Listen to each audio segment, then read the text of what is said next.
here.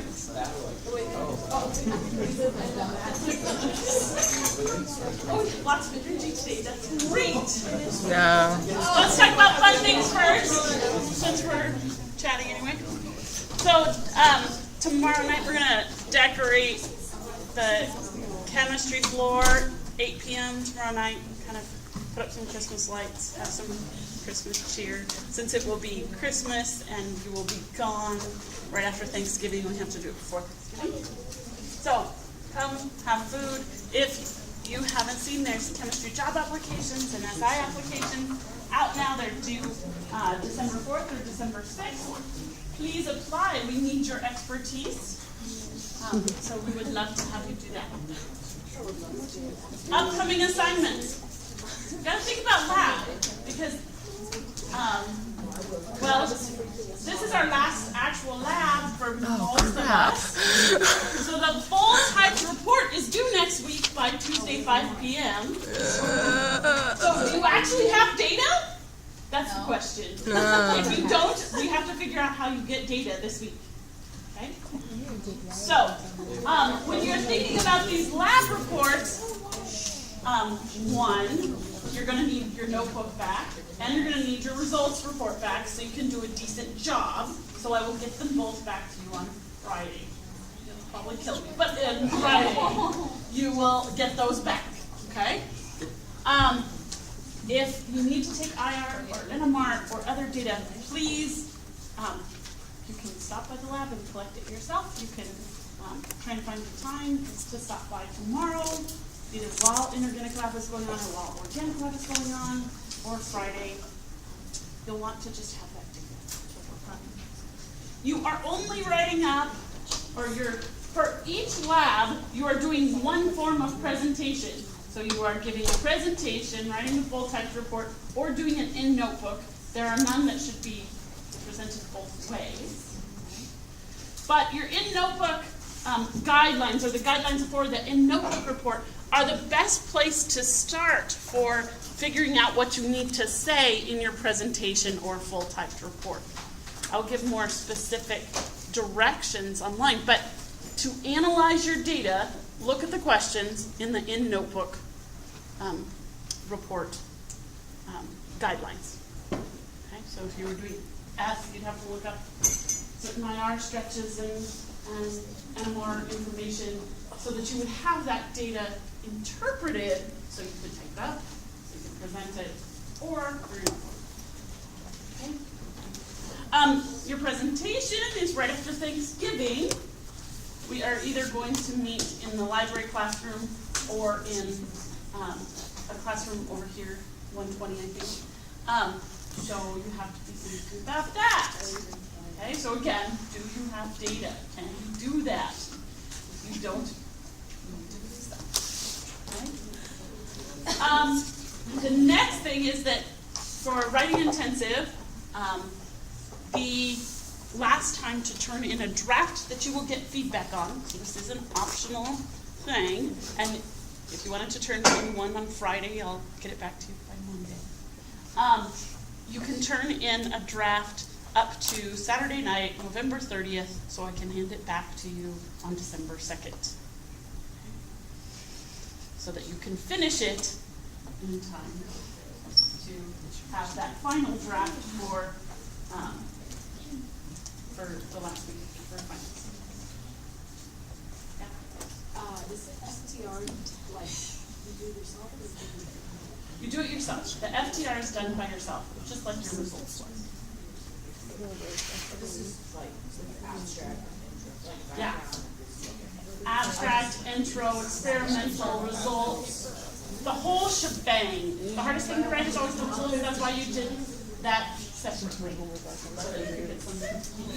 Do you not used to hear shebang? No, I heard that. In my head, I heard something. Why would you say that? It's funny. Okay, I'll work on enunciation day.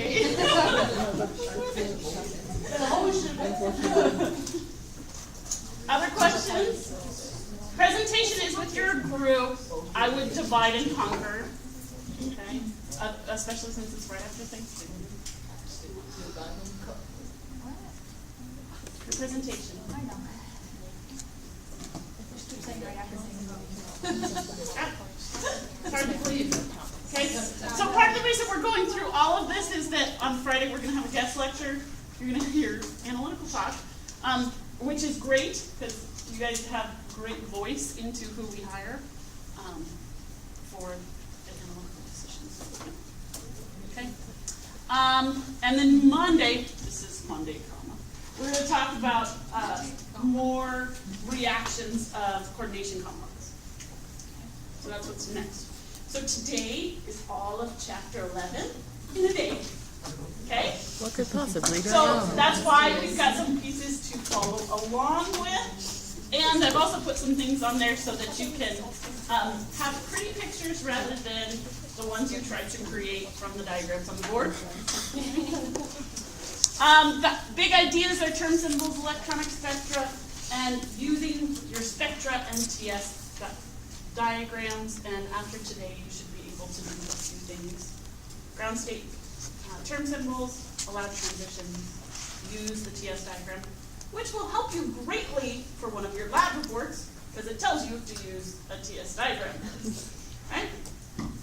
So there is this link that unfortunately Java is not updated on this computer, but you can actually put in a d metal orbital and the salps, the combinations, and see how they overlap and what that would mean for your MO diagram. So it's a very helpful visual piece that just type in this address. I'll also post it so you can link to it. This is the repeat of things we've already talked about. Making an MO diagram with salps and crystal field theory. Okay. So on the metal we have the S, the P, and the D orbitals. And that can interact with the ligands, can interact with the S orbitals. So these are all sigma bonding, so S orbitals on the ligands, okay? And they've got little geometry labels, so those are EGs. So this will interact with this one. Right? Can you see how they interact together and make a bonding and anti-bonding interaction? Hopefully by putting them next to each other. So that S can interact with the AG1 combination. What that does is it makes our lovely diagram where we are mostly concerned with the splitting of the d orbitals, where we have the non-bonded d orbitals and then the anti-bonding of the d orbitals with the EGs. This picture works really well, and there's no electrons here because we didn't say what metal it was, we didn't say what ligands there were. It works very well for things that have only sigma bonds. So any atom that has just a lone pair that can give to the metal, but it doesn't have any double bonds as part of its structure, and it doesn't have extra lone pairs. Okay, so those are good sigma bonding ligands that are going to produce this MO diagram. Yes? If we want to consider pi bonding, so this is where we get a prettier version of what you wrote on the board. Okay, this is the sigma only picture.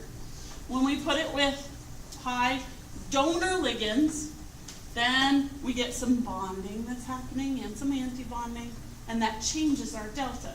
So delta was from here to here.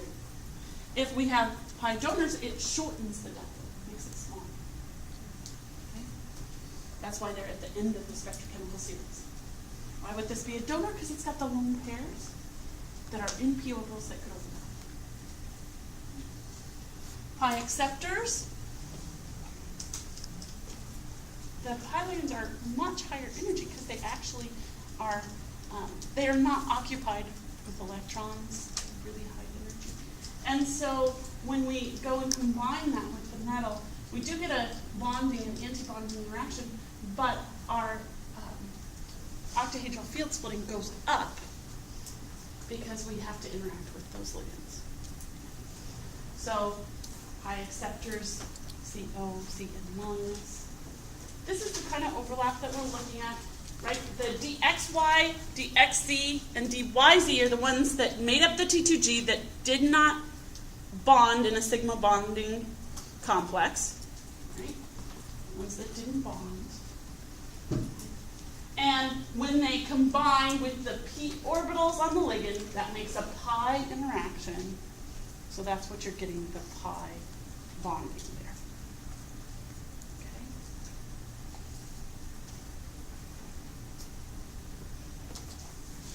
So now you have a prettier version. As you know from lab, transition complexes are colorful, and we're going to use those colors today when we're talking about electronic spectra. But if we look at the wavelength range, we can translate that into a wave number. And these are the colors that are being absorbed, and then the complementary color that you see. So hopefully this looks familiar from you trying to interpret your UV vis data or your visible data with kind of what color you were seeing. So if we saw a green complex, it should absorb between 650 and 700. So electronic spectra is UV vis, where we see electronic transitions. The electrons move from one orbital to the next, which is why we have MO diagrams that we looked at before we looked at electronic spectra. So we want to be able to line them up. Electronic spectra correlates with the bonding, correlates with that MO diagram. It matters whether we have filled those, because we're going to do electronic transitions between the HOMO and the LUMO most often. And it is our great application of this MO theory.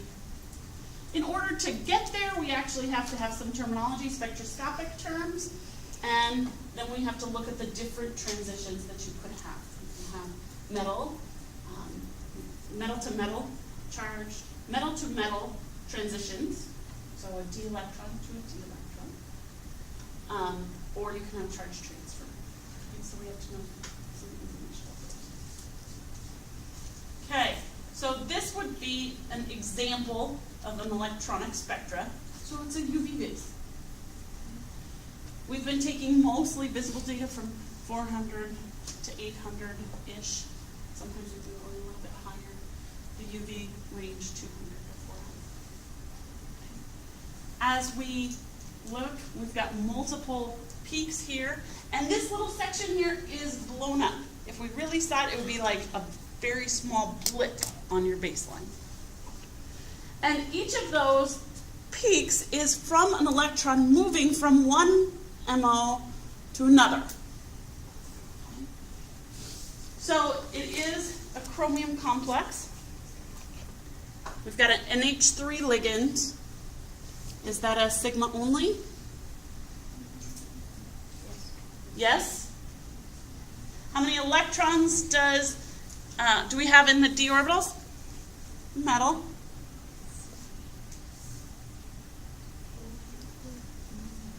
D3, right, because it's chromium plus 3, so D3. We're going to see very small peaks for things that are forbidden spectroscopically. And then we have two stronger peaks that are spin allowed, where we're going from one orbital to the next, or another orbital to another. Okay. And then when we get way over here, really high energy, we're going to see charge transfer. So in the UV visible range, we're seeing a lot of transitions that have to do with those metal ligands and our splitting pairs that control. So what kind of things can we see? These are just two different diagrams. So you've got the T2G and the EG. That was your delta, right? Which is shown over here. And often this is your highest occupied molecular orbital, and then that's your lowest unoccupied molecular orbital. So you can see a D to D transition where it moves from one of the d orbitals on the metal to the anti-bonding d orbital on the metal. So that's not shown here, but that's the jump right there. Then we can have electrons transferred from the ligand all the way to the metal, because that's a metal-based one, so ligand metal charge transfer. And so any of these ones that are primarily ligand-based, closer energy to the ligand than they are to the metal, the electrons are being transferred from the ligand to the metal. Here, closer energy to the metal, we can take electrons from the metal and put them out on the ligands. Okay? So that'll be a metal ligand charge transfer, whether it goes all the way up to the ligand or from here up to the ligand. So those are the kinds of transitions we want to see, or that we can see through electronic spectra. We're going to focus on the D to D metal transitions, so that HOMO-LUMO interaction. And usually there's more than one D to D band. We actually saw 3 in that chromium spectra, the little teeny one, and then 2 bigger ones, and then the charge transfer was off to the side. The electrons are interacting, so that's why we have multiple bands that look to be different energies, because they have different microstates. So if we have a D2 electron configuration, how many different ways can we write a D2? Give it a different M sub S and M sub L. Lots, right? So if we have our 5 equal energy, right, we could have M sub L values that equal 3. Okay, we could have an S or a spin value that is 1/2 and 1/2. Right? We don't have to fill in that order either, right? This could be a -2 and minus. Lots of different ways that we can put those 2 electrons in. When we're talking about the free atom or ion, the metal itself, there are actually just 5 different ways to arrange those electrons without violating Hund's rule. But in the complex, that when we have ligands, then it gets more complicated, because we know that just putting it in with a ligand is going to split these d orbitals. The first splitting being that in an octahedral field, we'll have that splitting. But they're not all the same either, so they're going to split even more than that. Okay? So this is our first approximation of the splitting, and then we have even more detail. So we have to think about how we call these D to D transitions. So we started the semester, the important thing was to be able to figure out electron configuration. So if I gave you chromium 3+, the goal was to come up that chromium 3+ was a D2. That is missing significant pieces of information, because it doesn't have anything about symmetry, and it doesn't have anything about spin or splitting or anything else. Okay? So then lately we've been using symmetry descriptors, right? That this is T2G and this is EG. So if we put electrons in there, we could say that there were 2 electrons in the T2G level. Okay? So that's the symmetry descriptors. We could use those. Those are still missing significant pieces of information, because it doesn't tell us whether they're the same spin. It doesn't tell us whether we fill these 2 or those 2. Right? So the angular momentum and the spin is missing from those descriptors. So we have to use term symbols. So term symbols are the most accurate, detailed representation of the electrons and how the electrons are arranged. Okay. Who's seen term symbols? Yeah, just those of you who took some quantum. Yes. So you're going to be the resource for everybody else. So these are called microstates. It's all the different arrangements. So for a D2, these are all the microstates. This is all of the possible ways that we could write a D2 configuration. And what we're going to come up with is term symbols that represent each of these states.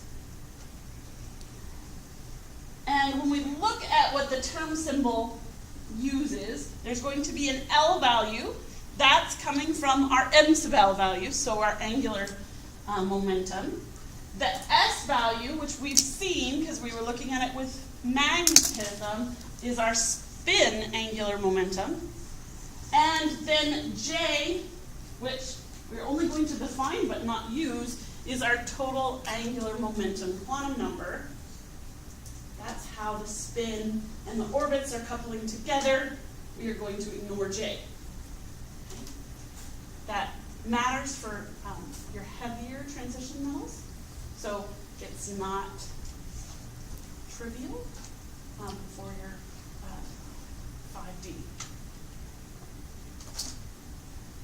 So, how do we come up with these term symbols? There's lots of information here. We're going to take it one piece at a time. L is the angular orbital momentum.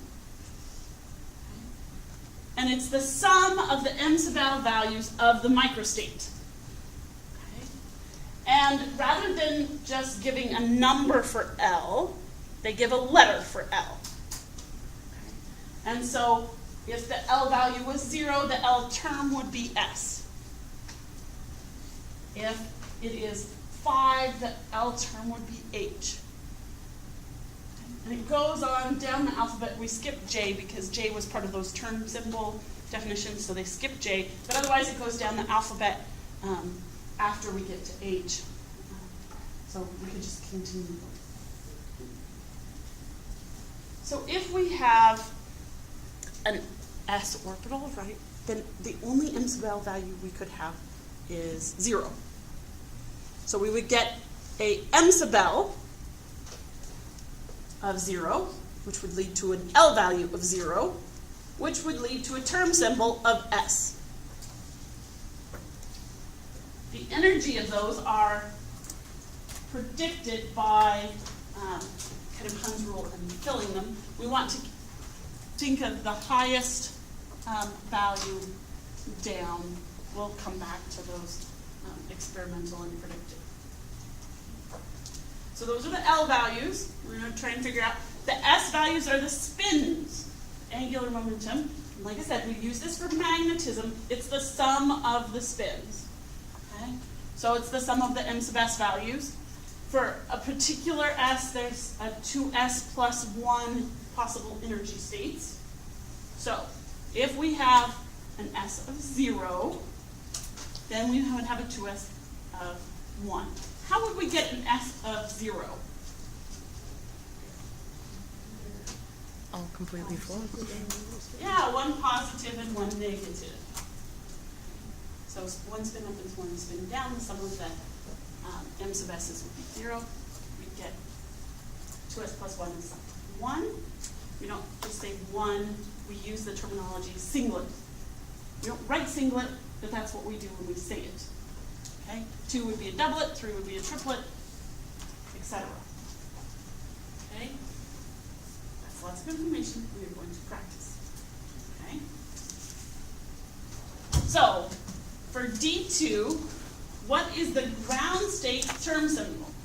The ground state is going to be the highest L value that we can have and the highest S value that we can have.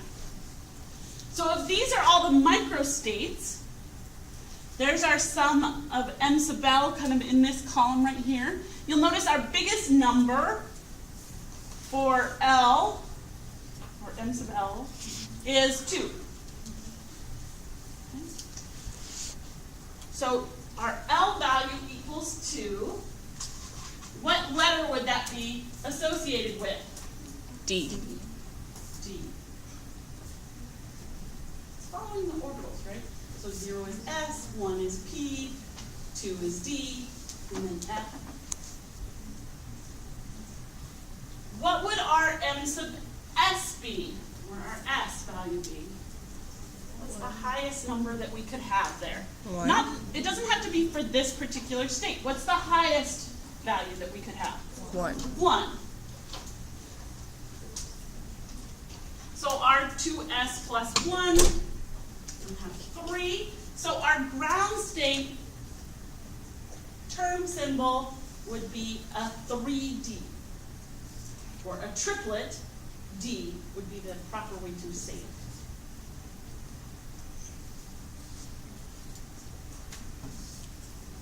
Okay?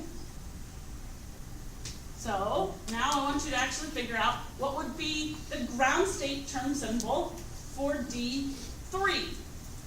Figure out what the maximum L value should be and what the maximum S value could be.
If we write it following Hund's rule, that we're not going to pair anything,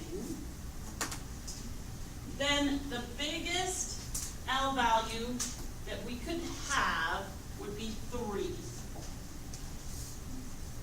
If we're following Hund's rule. What does Hund's rule say? They don't pair until they have to. Don't pair. Okay, so did we follow that here? No, because otherwise we wouldn't have gotten that 2. So Hund's rule, so our L value equals 3. So what would that be equal to? F. F.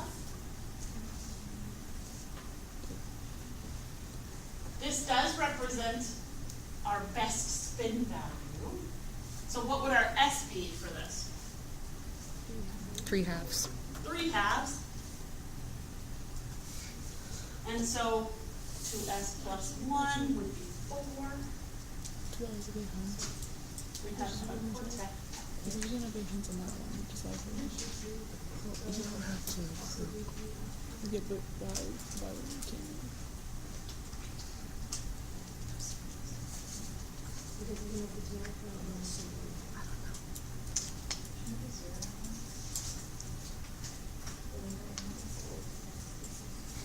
Okay, so for labeling, so because you could have the 2 electrons here.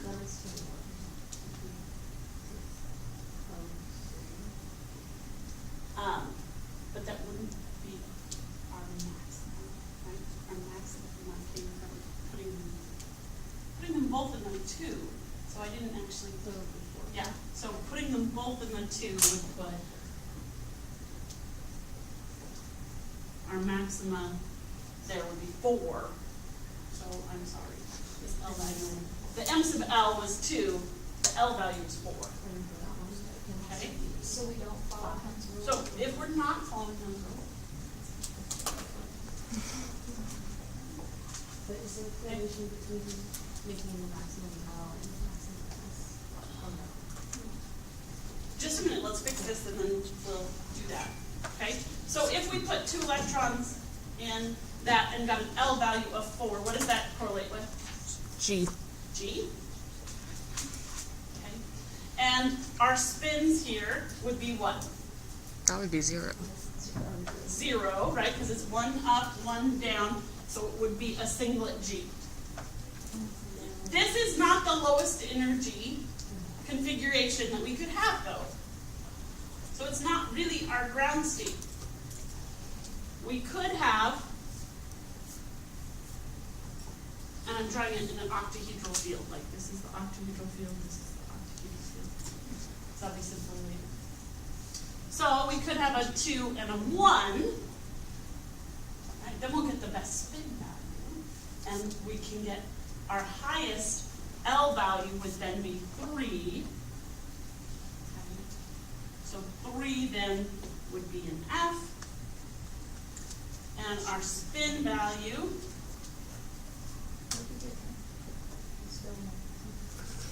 one or 2s plus 1 3. So triplet F. So this triplet F would be our ground state.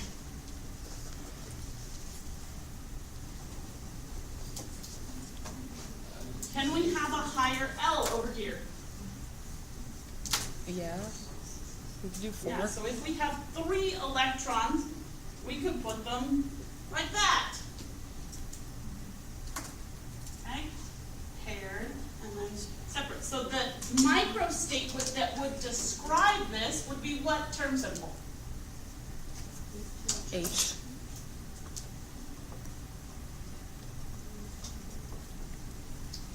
Our L is going to equal 5, and our S is equal to plus 1/2.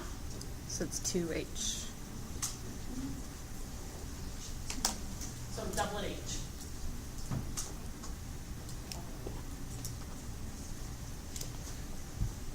So our S value would That's have not our do ground have state, to. though, because we don't want to They pair do them have to unless be we have to. correlated. We can't So just this take is the our ground inverse. state term symbol, That's what you're and this doing. is our ground state term symbol.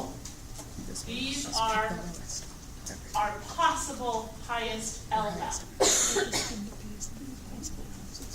Yeah, Okay, so I see how you get the spin values, but why is it 5 and not 6?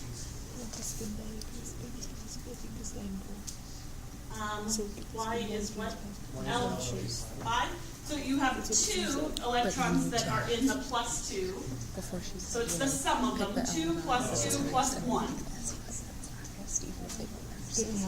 That's why over here it was 2 plus 2 if we had a pair, which gave us an L value of 4. So the 4F is the ground state. 4F is the ground state for a D3. So quartet F.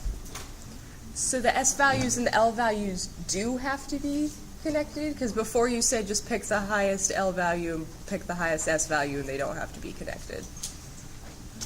To get all of your term symbols, you will have to pick the highest L value, the highest S value, and you'll get multiple ones. To get the ground state, you want to consider Hund's rule and spacing them out. Okay.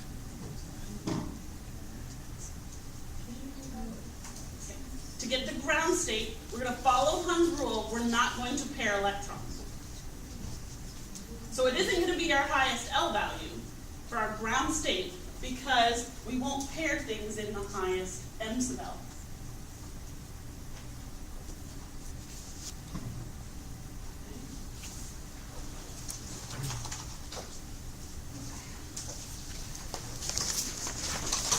So here we have pictures. Our F value for 2, our triplet F would be our ground state. Yay! Quartet F for D3. Okay. So this is all of the microstates that we could have, given their term symbols. So there are 5 different possible microstates for a D2. Maybe you have to combine different things to see where those overlap. We drew all those microstates, but some of them have the same L value and S value. Okay, so they're overlapping. We end up with 5 microstates. For having 3 electrons, we're starting to get more microstates that are possible because there's more possible arrangements. So when we're trying to relate this to spectra, what we're mostly interested in is the selection rules. What's going to be an allowed transition which will make a peak that we can see on our spectra? So allowed transitions if we're talking about spectra, they're going to be high intensity. So we're actually going to see a peak. It's not going to be that minuscule peak that we saw on chromium 3+.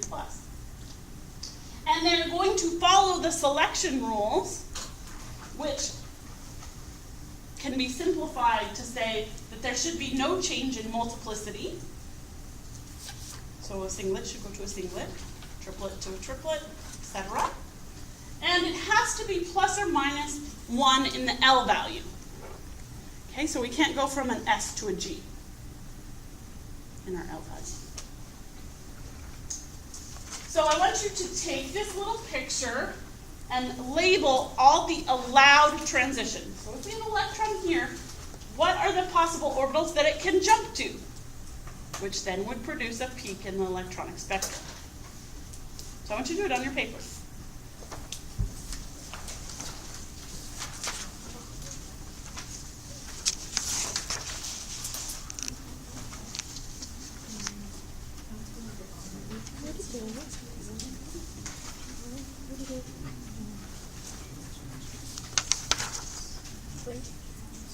Don't ask me.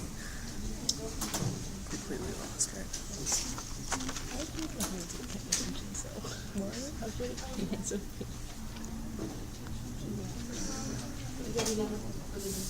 You can't change the S value, right? So that would have to go down, that would have to go down. Like, the S value has to go down.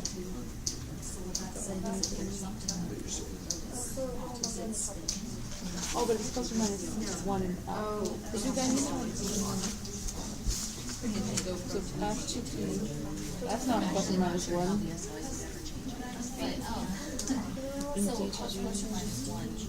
Well, D to S, no.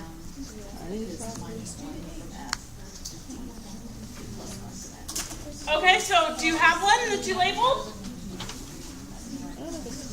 Is there anything from the triplet F? No. Not that is allowed, right? Because we don't, that we can go from triplet S to triplet P, but that's not within 1 L value. Does that mean that the electron cannot do that?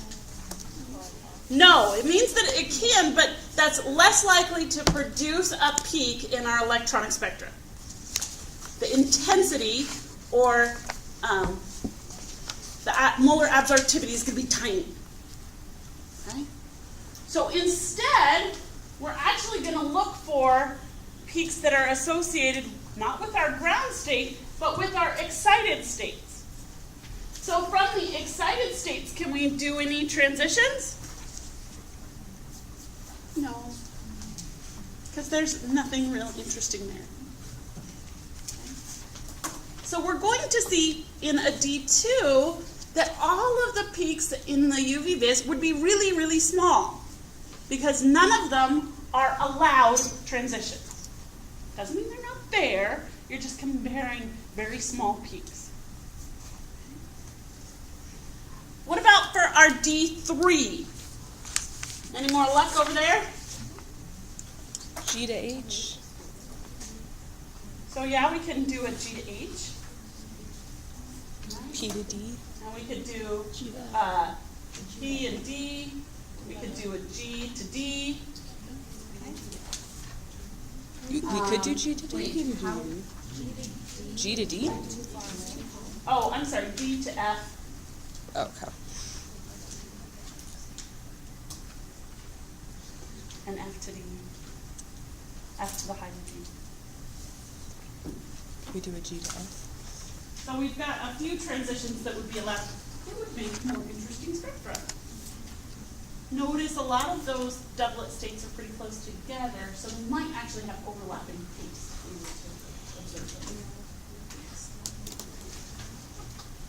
Okay, that was too simple.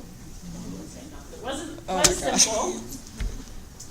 But what we're going to use is we're going to use TS diagrams, Tanabe-Sagano diagrams, who made it up separately, but now named after them. Okay. On this side of the diagram is what we were just figuring out, the microstates of the free ion or metal. On this side, we are looking at changing the strength of the ligand field, right? So stronger ligands, bigger delta, that changes where these states are. Because it's changing our MO diagram. We're having, as we get to bigger deltas, we're having pi acceptors. So it's going to add more energy levels in there. And it's going to lower some of them that were high before. Okay? So here we have our triplet F and our triplet P and our D1 and G1 and 1S. So you see those free terms that were from the last slide? As it increases along the octahedral field, then we start putting symmetry labels to it. Those symmetry labels are the same as those that come off of our MO diagram. So our F splits into a 3 T2G and a triplet A2G. The singlet D, as we get into stronger fields, they're going to separate. And I actually cut off with that symmetry label. And let's see, what's another one we can follow? Our triplet P, we're going to follow it all the way across. We could get a triplet T1G. So, when we're looking at this, the allowed transitions change as we get different octahedral fields. So now we've got, when we get to a bigger field, we can go from a T1G to a T1G. A triplet T1G to a triplet to T2G. There would also be a allowed transition where we went from a triplet T1G to a triplet T1G. This one came from the F, this one came from the P ground state. That's what the parentheses mean. Or the triplet T1G can also go to the triplet A2G. So for selection rules, we actually get away from the L values, and we're mostly looking at spin-allowed transitions. A triplet can go to a triplet, a singlet to a singlet, but we're not going to see any spin crossover. There's one little piece that we've left out here, and that is B. And B is a Roush parameter, which varies based on the charge of the ligand. But basically, they just divided the energy in the octahedral field by B so that it can apply to lots of different metals.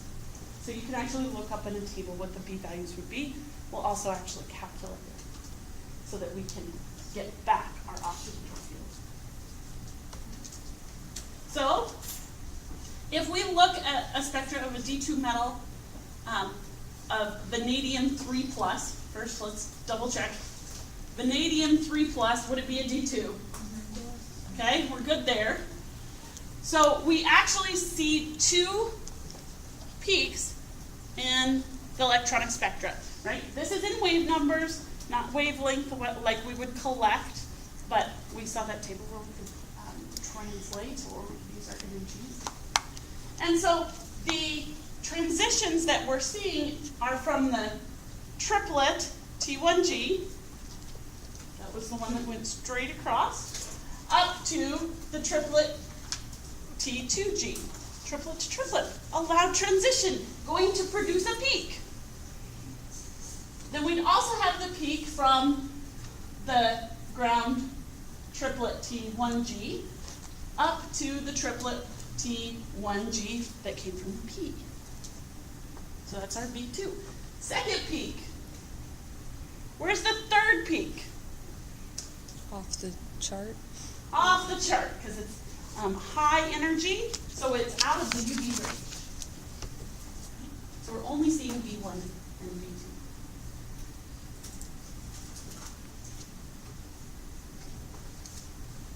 So if we're looking at combining our metals and our ligands, then we have to look at the TS diagrams, and our goal is to connect the TS diagrams to explain what's happening in our spectra, or take our spectra and explain what's happening in our metal.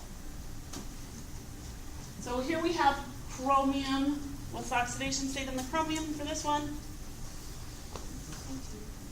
3+, because it's got a chloride ligand on it. Okay. So chromium 3+ is what kind of environment? D3. So here's the TS diagram for D3. So these are the symbols that we generated or that we saw for a D3 free metal. And then over here, as we move across, changing the ligands, we will get, it'll split. And we'll change it. Okay. For our ligands, we have one ligand that is a pi, what? Pi donor, and then we have sigma. So as far as our delta, we would expect that we would have a bigger delta than if we put cyanos on there. Okay. So that means in our TS diagram, we're going to move this direction. Then we can look for transitions based on the energies. So we can have a quartet A2 go up to a quartet T2. That'd be an allowed transition. We can have a transition from our quartet A2 up to our quartet T1. See how those are allowed? Are there any other ones that are maybe allowed?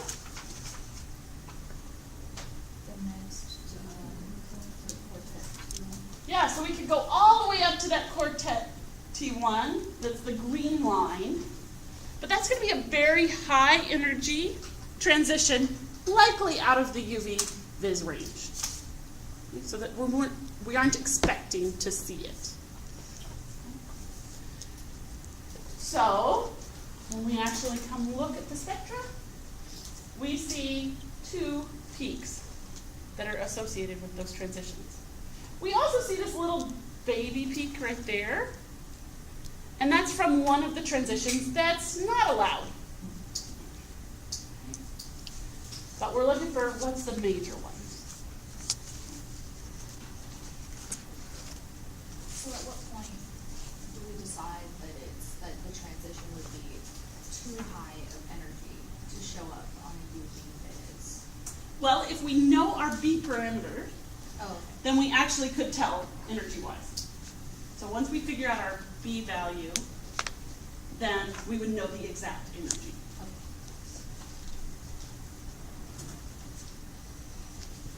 So we can actually use our spectra to find some useful things about our complexes.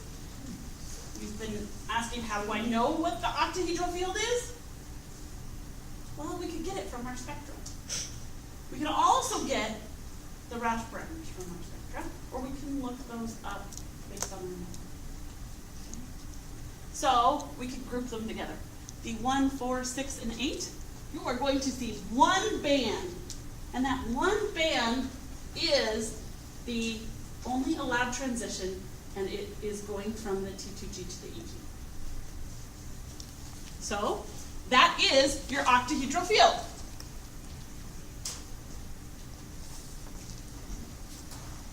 Now, the T2G and the EG labels go away, right, because we're actually in the ligand field. But the one transition that you see is equal to your octahedral crystal field splitting parameter, or LFSE. For a D2, we're going to see 3 bands. The lowest energy, highest wavelength transition is going to be our splitting octahedral field. And then we could calculate B off of kind of working backwards from that value. So we'd look to see where that energy goes. We'll do it exactly. For our D7, there's going to be 3 bands. Lots of different electrons that can move. So if we're looking for what the crystal field splitting is, we're going to look at our second peak, or the energy for our second peak, minus the energy for our first peak, and that's going to give you the delta. For D3 and D8, 3 bands, the first peak is going to be your delta.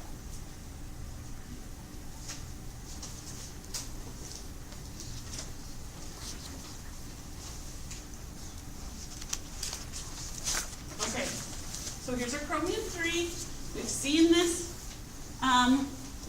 picture already. Chromium 3 we would expect would have 3 unpaired electrons. What is this symmetry label?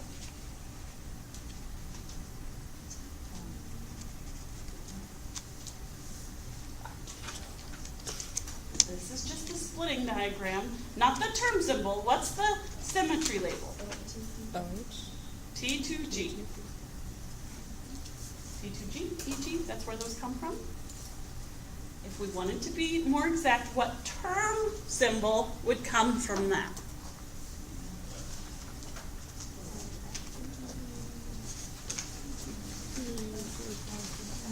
Our ground state for our D3. But as we get into a crystal field, that separates. So if we want to know the octahedral field, this is a D3, how many peaks should we see? 3. We have a peak and 2 real peaks. Okay.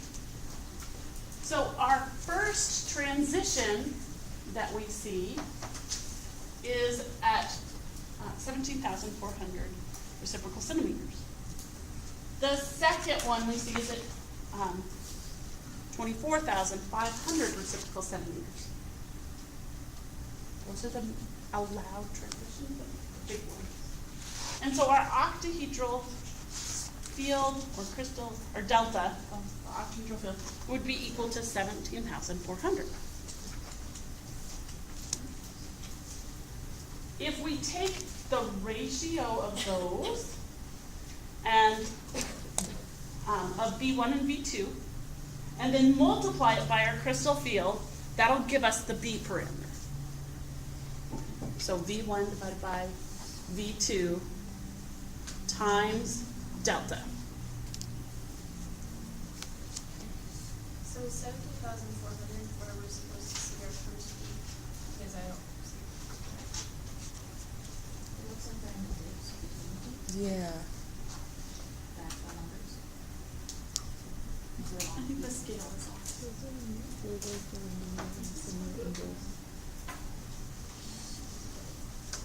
So yeah, I think the scale is off. I think, I'm sorry, when it copied, I think it's off by 1, because this would be the 24,500, and this would be the 17,400. So V1 is a real peak, not the baby V1 is peak. a real peak. So I think it's offset by 1 line. So scoop them all this way. Because what are we seeing? We're seeing a electron from the T2G level go up to the EG, which would be associated with the term symbols of going from the quartet A, which comes off of our quartet F, going up to quartet T2G, or quartet A 2G going to quartet T1G. Let's look at another one.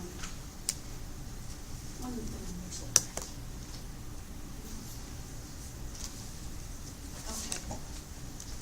So with our D7, we're seeing we're seeing 3 peaks. One of them is pretty small.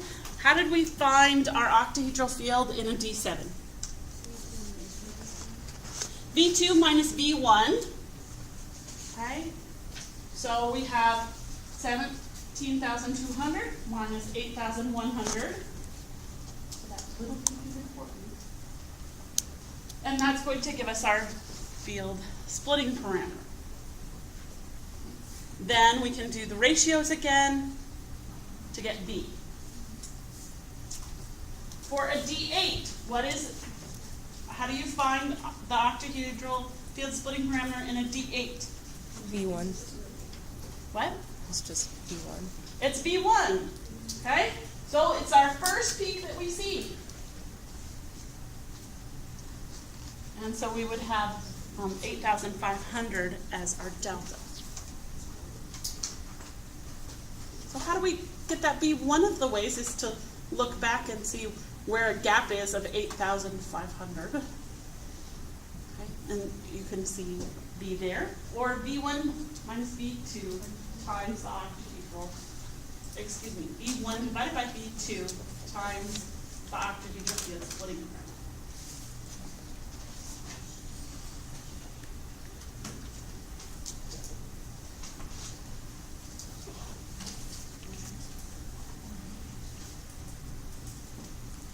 The last set of peaks that we can see are actually charge transfer.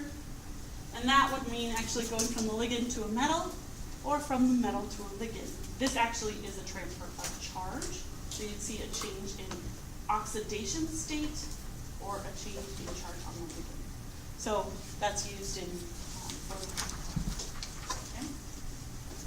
So that is the electron spectra. I know it's a lot to take in all at once. Think about it, come back with questions. Please come see me. I want